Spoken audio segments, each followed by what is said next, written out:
The New York Jets are making waves once again in a season that's gone from bad to worse.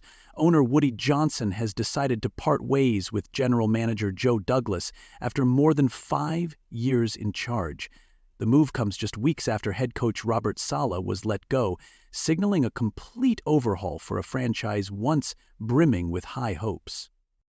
Phil Savage, a senior football advisor and former Cleveland Browns GM, has been named interim general manager. Johnson, in a statement, thanked Douglas for his time with the organization, but emphasized the need for change moving forward. The search for a new general manager is already underway. Joe Douglas leaves behind a mixed legacy. Since his arrival in 2019, the Jets have struggled, managing only a 30-64 record, one of the worst in the NFL during that span. This season, which began with Super Bowl aspirations, has turned into a nightmare.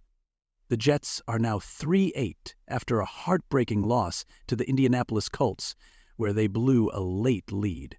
Johnson, who previously called this roster the best of his 25-year ownership, reportedly reached his breaking point after that game. The timing of Douglas's dismissal has raised eyebrows.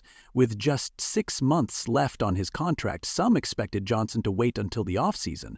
However, sources indicate the owner was eager to start the search for new leadership immediately.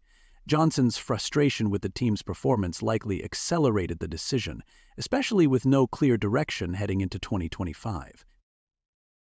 Douglas had some notable successes during his tenure, including drafting standout players like wide receiver Garrett Wilson and cornerback Sauce Gardner. Yet, his inability to find a franchise quarterback proved to be a major downfall.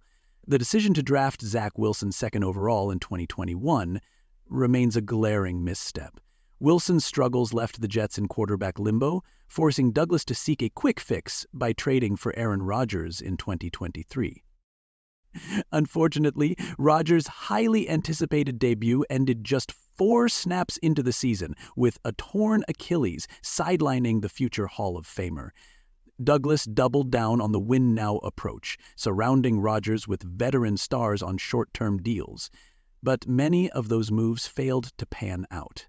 Meanwhile, the offensive line, a critical weakness, remained largely unaddressed.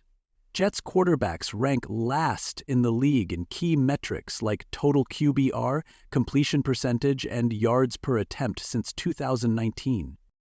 The team's talented defense, once a bright spot, has also taken a step back this season. Despite Douglas's efforts to build a competitive roster, the lack of results ultimately sealed his fate. Johnson's decision to fire Saleh earlier in the season without consulting Douglas signaled a shift in power, leaving the GM in a tenuous position.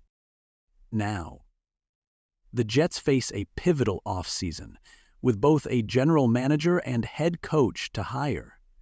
The future of Aaron Rodgers is also uncertain.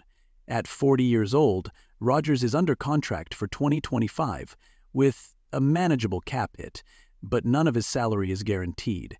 Sources close to the team suggest it's unlikely Johnson will bring Rodgers back, given the uncertainty surrounding the team's direction.